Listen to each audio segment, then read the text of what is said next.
Hello and welcome back to all dear students, welcome to Career Planet. अब तो तुम जान ही गए होगे, हमारी फैमिली के मेंबर जो बन गए हो। तो बच्चों, हम हमारे ऑर्गेनिक केमिस्ट्री की क्वेश्चन बैंक में आगे बढ़ रहे हैं। क्वेश्चन बैंक में ऑर्गेनिक केमिस्ट्री में हम लेके आए हैं नोमेनक्लेचर, आइसोमेरिज्म और रिएक्शन मैकेनिज्म से ऐसे सवाल जो नीट और जेई में पूछे जा चुके हैं, है ना। हम कहते हैं PYQs चल रहे हैं, ठीक है। तो रोज के 10 से 12 क्वेश्चन हम सॉल्व करते हैं। 10-10 मिनट के वीडियोस है, फास्ट फॉरवर्ड में देखेंगे तो 5-5 मिनट में, और खुद को आता है तो 2-2 मिनट में, लेकिन 10-10 क्वेश्चन हमारे तैयार हो जाएंगे, ठीक है। तो फटाफट स्टार्ट करते हैं बच्चों फ्रॉम क्वेश्चन नंबर 1। तो पहला क्वेश्चन है CH2 - C double bond OCH3 और CH2 double bond CO - CH3 में क्या रिश्ता है। ये दोनों आपस में एक दूसरे के क्या लगते हैं, समझा दो। तो कुछ ऐसा लग रहा है कि भाई ये आपका था CH2 नेगेटिव, देन बच्चों C डबल बॉन्ड O और CH3। अब मुझे बताओ, यहाँ मुझे कोई ज्योमेट्रिकल आइसोमेरिज्म तो नजर नहीं आ रही, है ना। डबल बॉन्डेड कार्बन से जुड़े हुए दोनों ग्रुप अलग अलग होने चाहिए। तो मैं कहूँगी नहीं, CH2 C double bond O है यहाँ पे तो, और दूसरे वाले में भी CH2 है, तो मैं कहूँगी नहीं, ये तो सेट नहीं हो रहा, ज्योमेट्रिकल आइसोमेरिज्म तो नहीं है। ऑप्टिकल के लिए हमें कायरल कार्बन चाहिए, तो वो भी तुम्हें नजर नहीं आ रहा, तो मैं कहूँगी 2 ऑप्शन तो वैसे ही गए। अब मुझे एक चीज़ बताओ, ये नेगेटिव चार्ज, तो एक चीज़ देखो, ये नेगेटिव चार्ज फिर सिंगल बॉन्ड फिर डबल बॉन्ड, है ना। तो बच्चों डबल बॉन्ड के साथ लोन पेयर हो, डबल बॉन्ड के साथ कार्ब कैटायन हो, मतलब पॉजिटिव चार्ज हो, डबल बॉन्ड के साथ 2 इलेक्ट्रॉन हो फ्री, है ना, लाइक लोन पेयर ही हुआ, है ना। तो ये लोग अगर ऑल्टरनेट होते हैं, कॉन्जुगेटेड होते हैं, एक छोड़कर एक होते हैं, तो इसे संयुग्मी तंत्र, कॉन्जुगेटेड सिस्टम कहते हैं, और वहाँ रेजोनेंस की चांसेस बढ़ जाते हैं, वहाँ होता है रेजोनेंस, है ना। तो मुझे लग रहा है कि देखो, अगर ये C डबल बॉन्ड O पे शिफ्ट करे, है ना, क्योंकि ये ज़्यादा नेगेटिव है, यही शिफ्ट होगा तो ये O नेगेटिव कार्बन करीब हो जाएगा और ये पड़ोसी मदद करने पहुंच जाएगा। तो बच्चों, ये CH3 तो मैं एज इट इज़ लिख देती हूँ, ये CO नेगेटिव कार्बन प्लस और CH2 माइनस, तो ये हो गया CH2, आ गया ना दूसरा स्ट्रक्चर। तो इन दोनों में क्या रिश्ता है, तो इन दोनों का रिश्ता है, ये एक दूसरे के रेजोनेटिंग स्ट्रक्चर्स है, ठीक है। तो करेक्ट आंसर जो होगा that will be resonating structures. Tautomerism नहीं होगा, क्योंकि टॉटोमेरिज्म में अल्फा हाइड्रोजन मुझे यहाँ शिफ्ट करना होता, मुझे इन और ऑल बनाना पड़ता, जो कि है नहीं यहाँ पे, इसलिए टॉटोमेरिज्म नहीं किया है, ठीक है। Next, tautomerism will be exhibited by, तो बच्चों पिछली क्लास में मैंने बताया था, कार्बोनाइल ग्रुप हो और पड़ोसी कार्बन sp3 हाइब्रिडाइज्ड और alpha carbon with alpha hydrogen, तो टॉटोमेरिज्म हो जाएगी। अब कार्बोनाइल ग्रुप तो है ही, एक भी ऑप्शन में मुझे कार्बोनाइल ग्रुप तो नजर नहीं आ रहा, तो मैं कहूँगी कोई विड्रॉइंग ग्रुप हो। तो बच्चों नाइट्रो हमारा विड्रॉइंग ग्रुप है, लेकिन alpha hydrogen must, sp3 hybridised carbon के पास अल्फा हाइड्रोजन होना चाहिए। तो देखो ऐसा कुछ है, तो हम कहेंगे हाँ ये RCH2 और ये NO2, ठीक है। तो देखो ये हमारा alpha carbon with alpha hydrogen, और अगर मैं शिफ्टिंग की बात करूँ बच्चों, तो N डबल बॉन्ड हो, ये O नेगेटिव नाइट्रोजन पॉजिटिव, ये बेसिक मीडियम में आते ही क्या करेगा, तो बच्चों ये प्रोटॉन छोड़ देगा, ये बॉन्ड यहाँ शिफ्ट हो जाएगा, ठीक है। और ये जैसे ही प्रोटॉन छोड़ेगा तो ये RCH, ठीक है, ये N और ये कोऑर्डिनेट बॉन्ड O, है ना। आपने कहा ये बॉन्ड यहाँ टूट गया, तो बच्चों ये O नेगेटिव है, और यहाँ जो प्रोटॉन छूटा है वो प्रोटॉन यहाँ शिफ्ट कर देती हूँ एक बार, ठीक है। और इन दोनों के बीच में डबल, हालांकि पहले O नेगेटिव बनेगा फिर आएगा, तो मैं डायरेक्ट शॉर्टकट बता रही हूँ। तो हाँ, इधर जरूर हुआ टॉटोमेरिज्म ना, ये दोनों एक दूसरे के टॉटोमर्स है। तो टॉटोमेरिज्म कौन शो करेगा, तो withdrawing group with alpha carbon with sp3 hybridised हो विद अल्फा हाइड्रोजन हो, तो सारी कंडीशंस है ना। तो करेक्ट आंसर ऑप्शन 4, ठीक है। आगे बढ़े, अगला प्रश्न है बच्चों, the number of possible isomers of the compound with molecular formula C7H8O। Carbon तो 7 है, हाइड्रोजन 8 है और ऑक्सीजन, मतलब अगर 7 कार्बन है तो मैं सीधी चेन तो सोच ही नहीं सकती, क्योंकि मुझे पता है CH3 CH2 CH2 CH2, ऐसे में चलती जाऊँ तो मुझे कम से कम दुगने हाइड्रोजन चाहिए, तो मेरे पास दुगने हाइड्रोजन नहीं है, तो छोड़ो फिर, दुगने हाइड्रोजन नहीं है तो सीधा तो मत चलो, तो रिंग बना लो। तो रिंग में भी फॉर्मूला होता है CnH2n, एटलीस्ट डबल, वहाँ तो डबल से ज़्यादा चाहिए थे, कम से कम डबल ले रहे थे, तो मैंने कहा नहीं, सीधा भी नहीं बैठेगा, रिंग भी नहीं बनेगा, तो क्यों ना हम इसमें से बेंजीन निकाल दें, क्योंकि कार्बन 7 और हाइड्रोजन 8, और बेंजीन में भी ऐसा ही कुछ होता है, 6 कार्बन और 6 हाइड्रोजन, और बेंजीन नहीं, मैं फिनाइल बाहर निकाल देती हूँ इसमें से, क्योंकि बेंजीन निकाल दूंगी है ना, तो इसमें कुछ ना कुछ तो बचेगा, लगाना तो उसको बेंजीन के ऊपर है, तो बेंजीन पे कुछ भी लगाऊंगी तो हाइड्रोजन हटाना पड़ेगा ना, तो बेंजीन नहीं चाहिए, फिनाइल चाहिए। ठीक है, अब तुम्हारे पास बचा एक कार्बन, 3 हाइड्रोजन और ऑक्सीजन, यानी कि मैं कह रही हूँ भाई फिनाइल तो है और उस फिनाइल पे OCH3 लगा लो। ठीक है, मेथॉक्सी बेंजीन, है ना, एनीसॉल, तो एक स्ट्रक्चर तो ये बन गया। अब अगर मैं इसको आगे पीछे घुमाऊं, है ना, OCH3 है और मुझे लग रहा है ये ईथर है, तो मैं इसका अल्कोहल बना दूं, तो बच्चों ये है benzyl alcohol, carbon next to benzene, benzene के पड़ोसी को बेंजाइल पढ़ते हैं, और OH alcohol, so this is benzyl alcohol. और अगर मैं कुछ सोचूं बच्चों, तो ये OH ग्रुप जो है ये मैं एक बार ऑर्थो पे सेट कर लेती हूँ, एक बार मेटा पे सेट कर लूँ, और एक बार मैं करती हूँ उसको पैरा पे सेट। ठीक है, उससे क्या हो, तो बच्चों ये CH2 है, ये जहाँ पे भी जाके लगेगा वहाँ से हाइड्रोजन तो निकालेगा ना, अदरवाइज जुड़ेगा कैसे, तो ये सारे हो जाएंगे CH3।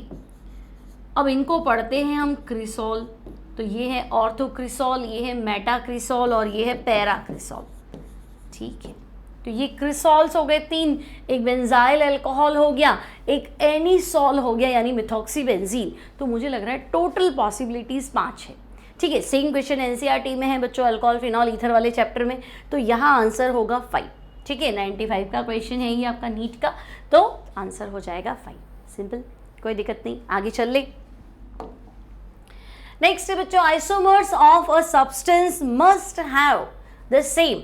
अब आइसोमर्स क्या होता है, आइसोमेरिज्म का, आइसोमर्स का डेफिनेशन क्या होता है, तो हम कहेंगे ऐसे कंपाउंड जिनका मॉलिक्यूलर फॉर्मूला सेम है, मतलब आपने जो संख्या बताई है ना, इतने कार्बन, इतने हाइड्रोजन, इतने ऑक्सीजन, वो सेम होना चाहिए, लेकिन उनका स्ट्रक्चर डिफरेंट हो सकता है, 3D में ज्योमेट्री अलग अलग हो सकती है, ऑप्टिकल रोटेशन अलग अलग हो सकता है, physical property different, chemical property different, optical property different, लेकिन शर्त ये है मॉलिक्यूलर फॉर्मूला सेम होना चाहिए। जैसे कि पिछले ही सवाल में तुमने देखा था, भाई तुमने इतनी सारी चीज़ें बनाई लेकिन इन सब का फॉर्मूला तो एक ही है ना, तो मॉलिक्यूलर फॉर्मूला जो है वो सेम होना चाहिए, बाकी हमें कुछ नहीं पता, यही तो कह रहा है मस्ट हैव सेम, तो हम कहेंगे भाई मॉलिक्यूलर फॉर्मूला ये चीज़ समान होनी चाहिए।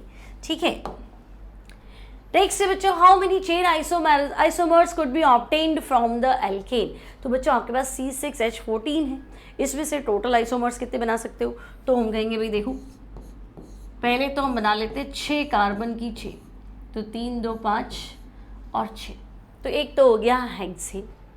ठीक है, फिर हमने सोचा कि हम बना लेते हैं पेंटेन,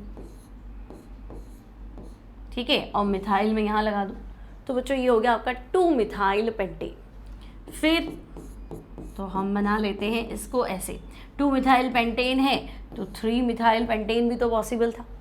ठीक है, अब चेन छोटी करें, तो अब मैंने चेन बना दी बच्चों 4 की ब्यूटेन, और 2 कार्बन छूटे तो मैंने लिख दिया 2,3 डाई मिथाइल ब्यूटेन। और पॉसिबिलिटी मुझे लगी कि 2,3 क्यों बनाते हो, दोनों मिथाइल एक पे ही लगा लो, 2,2 डाई मिथाइल ब्यूटेन। ठीक है, तो हाउ मेनी आइसोमर्स कर दो उसको, है ना, क्योंकि बुक में जो आंसर है वो टोटल आइसोमर्स पे है, तो बच्चों 3 और 2 5, तो टोटल आइसोमर्स जो मिले वो हमें मिले 5, तो correct answer will be 5। Total 5 possibilities है इस स्ट्रक्चर के अकॉर्डिंग। नेक्स्ट है बच्चों, a tertiary butyl carb cation is more stable than a secondary butyl carbocation because of the following. तो देखो टर्शियरी मतलब समझे, टर्शियरी किसे पढ़ेंगे, टर्शियरी यानी 3 डिग्री, कार्ब कैटायन मतलब कार्बन पे प्लस 3 डिग्री कार्बन, ऐसा कार्बन जो 3 और कार्बन से जुड़ा हुआ हो, तो ब्यूटाइल ही कह रहे हो तो मैं तीनों CH3 लगा लेती हूँ। ठीक है, और सेकेंडरी ब्यूटाइल भी कह रहा है ना, सेकेंडरी ब्यूटाइल कार्ब कैटायन, तो बच्चों ये कार्ब कैटायन और सेकेंडरी मतलब ये लगा दिया मैंने कुछ ऐसा। ठीक है, 2 डिग्री ऐसा कार्बन जो लेफ्ट राइट 2 कार्बन से जुड़ा हो, टोटल 4 होने चाहिए, तो ये सेकेंडरी है और ये टर्शरी है।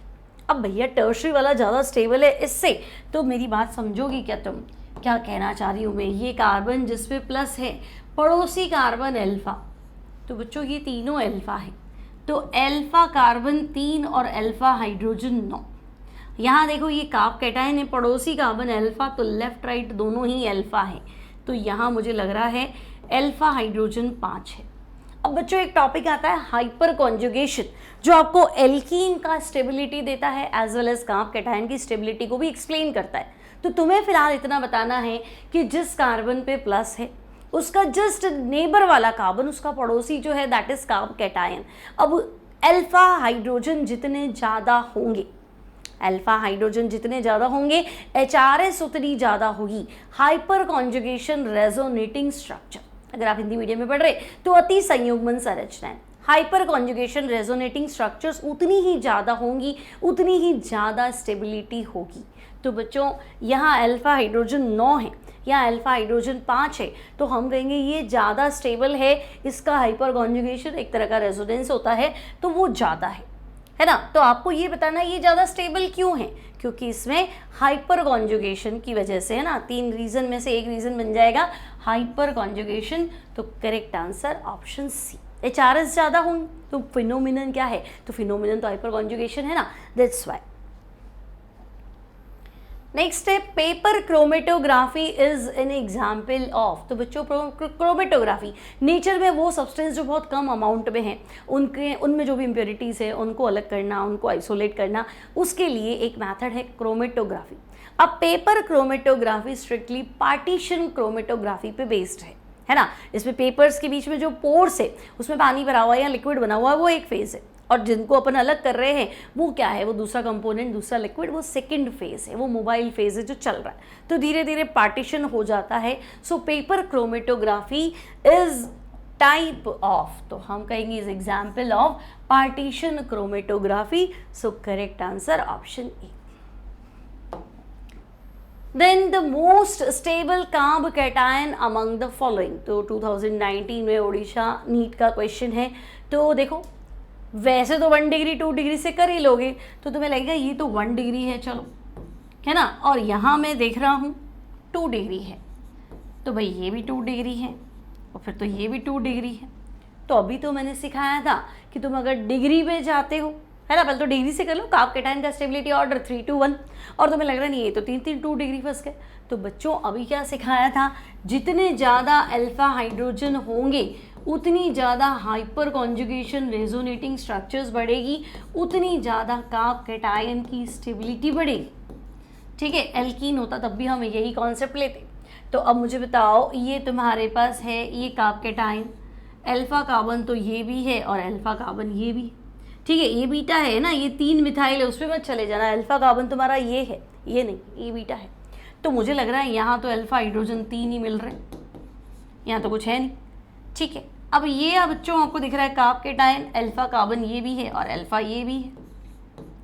तो यहाँ मुझे मिले अल्फा हाइड्रोजन 2 और 2 4, और वापस देखो ये कार्ब कैटायन, ये अल्फा है और ये भी अल्फा है, तो अल्फा हाइड्रोजन 3 और 2 5। बस, तो हमें तो हमारा जवाब पता है, अल्फा हाइड्रोजन जितने ज़्यादा उतना ज़्यादा स्टेबिलिटी। तो अब बताओ मिल गया तुम्हें, option 4 will be the correct answer, क्योंकि अल्फा हाइड्रोजन आपको मिले हैं 5। ठीक है, सिंपल है, कोई दिक्कत नहीं। ये कॉन्सेप्ट बना कार्ब कैटायन की स्टेबिलिटी का।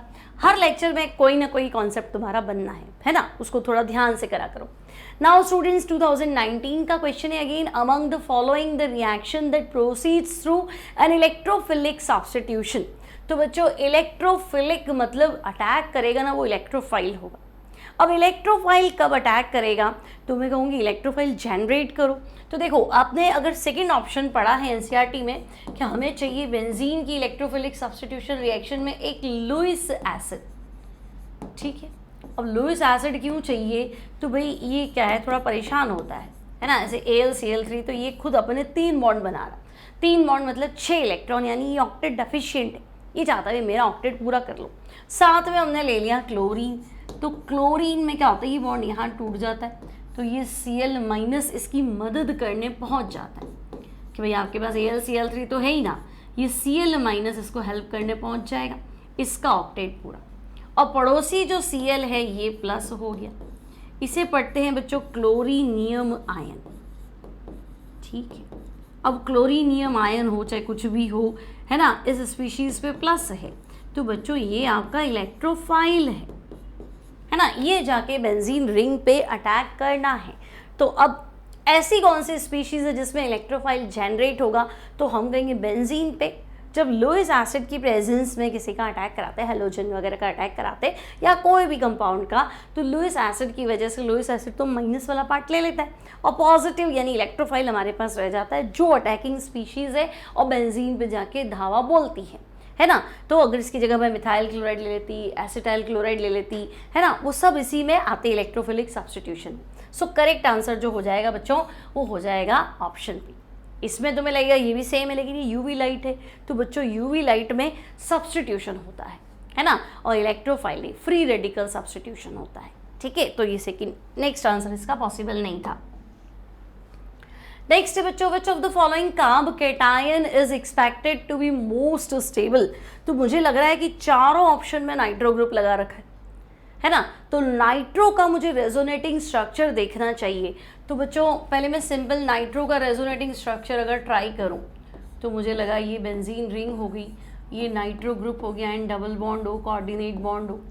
ठीक है, अब नाइट्रो का रेजोनेटिंग स्ट्रक्चर कैसे, तो होगा क्या, तो देखो ये तो विड्रॉइंग ग्रुप है, बाहर खींचने में विश्वास रखेगा।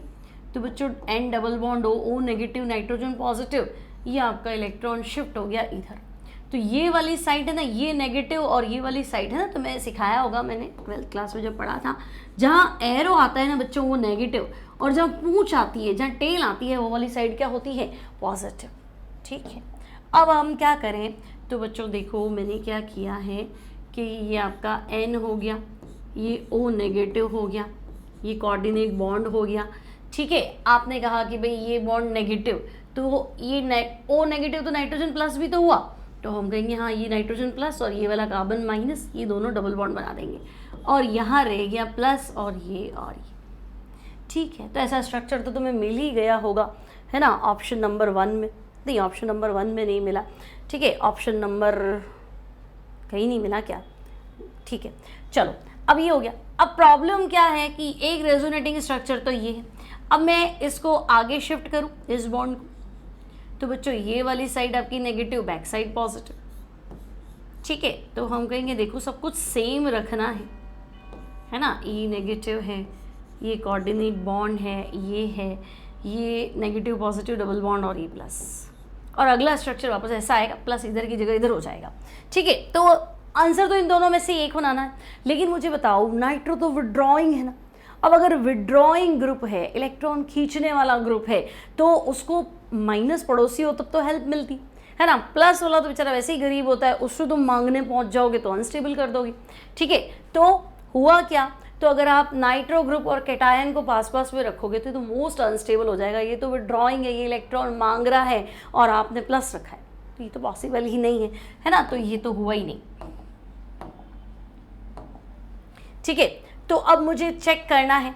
अब देखो मेटा पोजीशन आपकी कॉन्जुगेशन में आती नहीं है ना, ये ऑर्थो और मेटा है, तो ये भी नहीं हुआ।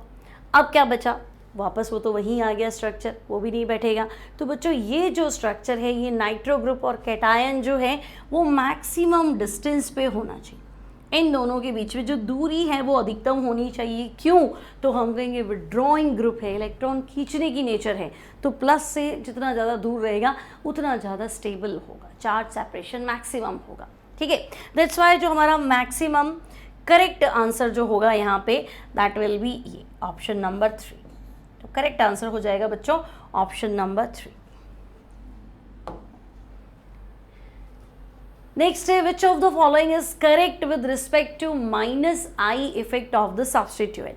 अब बच्चों -I इफेक्ट समझे क्या तुम, -I क्या होगा, तो हम कहेंगे -I मतलब इलेक्ट्रॉन विड्रॉइंग नेचर। सही कह रही हूँ मैं, -I मतलब क्या होगा, तो हम कहेंगे इलेक्ट्रॉन विड्रॉइंग नेचर। ठीक है, अब इलेक्ट्रॉन खींचने की प्रवृत्ति, तो इन तीनों में तुम्हें दिख गया कि फ्लोरीन सबसे ज़्यादा खतरनाक है। इलेक्ट्रॉन खींचने की बात करोगे तो फ्लोरीन, तो बच्चों फ्लोरीन के बाद सेकंड आईएस तो हम कहेंगे ऑक्सीजन, उसके बाद थर्ड आईएस तो हम कहेंगे नाइट्रोजन। तो सबसे ज़्यादा -I इफेक्ट किसका है, जो मोस्ट इलेक्ट्रोनेगेटिव है, यानी fluorine, then oxygen, then nitrogen. तो हमें सोचना ही नहीं है और हमारा करेक्ट आंसर हो जाएगा ऑप्शन ए। सिंपल। तो आज हमने नई चीज़ें सीखी, पाई इलेक्ट्रॉन्स का डीलोकलाइजेशन, मतलब आज हमने रेजोनेंस पे कुछ क्वेश्चंस किए हैं, टॉटोमेरिज्म पे कुछ क्वेश्चन किए हैं, कार्ब कैटायन की स्टेबिलिटी से रिलेटेड क्वेश्चन है जो कि हाइपर कॉन्जुगेशन पे बेस्ड थे, और आई इफेक्ट से रिलेटेड। आई होप लेक्चर अच्छा है। लेक्चर तो नहीं है, छोटी सी क्लास है, 10-10 क्वेश्चन की हमारी सीरीज़ है जो आपको फ़ायदा देगी, हमेशा हेल्प करेगी। ठीक है, तो अच्छे से बने होंगे क्वेश्चन। मिलते हैं अगली क्लास में। Till then take care and bye bye.